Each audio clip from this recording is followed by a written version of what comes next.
Good day everyone, I'm David, moderator for this webinar, and I welcome everyone for today's webinar, which is Provider Credentialing, Maintaining Provider Enrollments, Updates and Revalidations. I would now like to introduce our presenter for today, Cati Harris. Cati Harris, CBCS, is a nationally certified credentialing, billing and coding specialist. I would now like to hand over the floor to the speaker. Over to you, Cati. Thank you, David. I appreciate the introduction, and good afternoon to everyone, and thank you for taking the time out of your day to attend this webinar.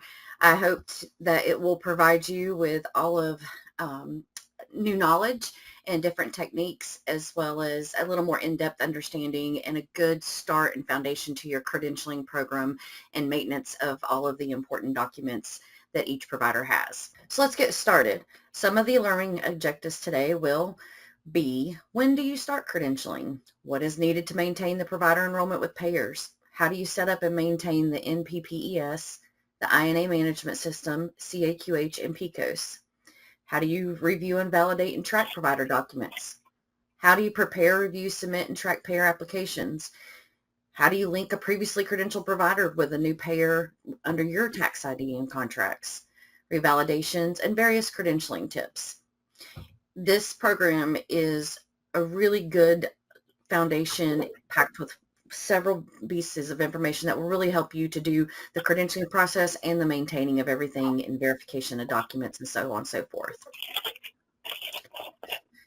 So for the credentialing keys to success, it's broken down into 4 areas: research, preparation, tracking, and communication. So how do you start credentialing a provider? First and foremost thing is the research. And research is divided into two parts. First and foremost is the provider research. There's specific things that you need to know and vital information that you need to have in order to proceed with the provider's credentialing. So these are things that's so important for the provider research side, because if you have these questions answered, you're going to keep yourself from getting into a red flag situation down the road. The next part of the research part of the provider research is your provider welcome packet. Whether you are going to be credentialing for several different groups or you're just credentialing for your office for any provider that comes in, you need to have a welcome package. Your welcome package we're continuing this. It also needs to include your provider enrollment information sheet. The next part of research is obtain any of the logins that they have. If they have a CAQH login already set up, get the CAQH number, the login, and the password. Here right now that you're seeing on your screen is an example of the provider enrollment form and the documents required for credentialing form for the provider. So the provider required documents checklist of the CV requirements for credentialing. This here is an example of a welcome letter and / contract kind of together. This right here is an example of the CAQH attestation form. The very first page that you come to in CAQH is the prepare page. The next section is your personal information section. The next section that you get into is personal identification numbers, obviously the Social Security. Under the next section you come to is the professional identification numbers. That's going to be your medical license, your DEA license, so on and so forth. The next most important thing is their specialty. What is their primary specialty? What is the board that certified them? Their certification number, their initial certification date. And some providers, many providers have a secondary specialty, so you just would fill out the same thing. Then you have certification information. The next thing that you have is the office manager and business staff contacts. So the next thing I'm going to show you is in NPPES, kind of like what it looks like when you log in. So when you log in, this comes to the main page tab, and you'll have the provider here.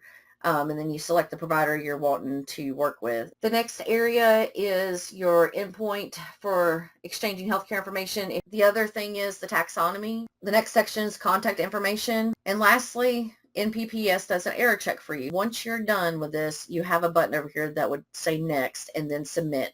And after you've submitted it, it will pop up a confirmation page for you to print.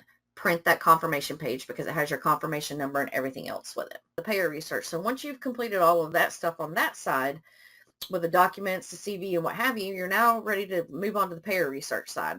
So just to review, for the provider welcome package documents, you've got the provider enrollment information document, the provider document checklist, the provider CV requirements, and the welcome letter. You also have your description of services.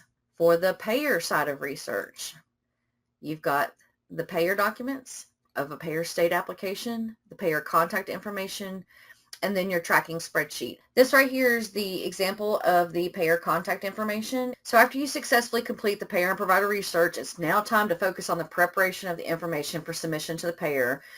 Preparation can be organized into two sections: the provider document preparation and the payer document presentation or preparation, excuse me. The provider document preparation.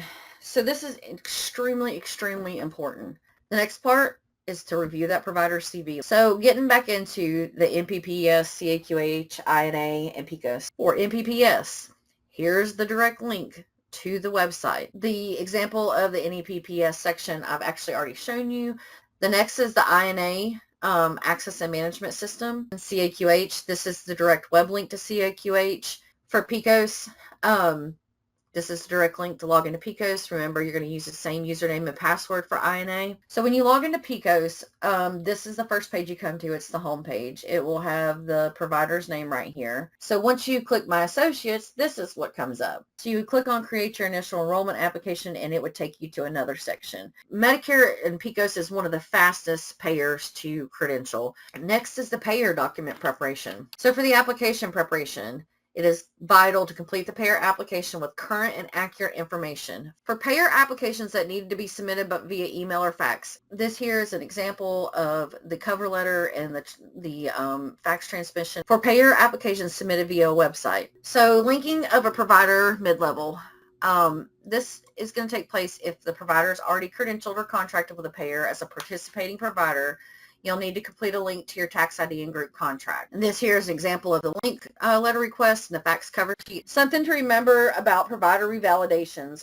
And then tracking. Tracking is a single action that can ensure timely, efficient submission and processing of the provider's pay and application package. Lack of tracking can lead to, payers misplacing the application package, delayed submissions. Tracking is divided into two parts: document tracking and application tracking. So for the provider document tracking tools, you would do a provider document checklist and an Excel tracking spreadsheet. And then for the application tracking, obviously a tracking spreadsheet and a calendar and planner. Getting close to the end of this, communication, that's the big thing.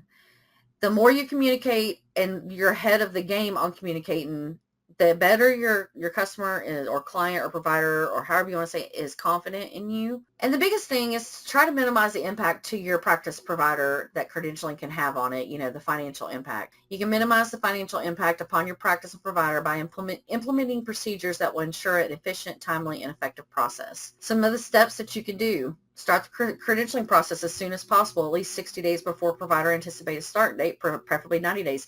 The biggest thing that I do is this next thing, is I create a provider binder. And like I'd said before, there's been several forms that I've shown throughout here.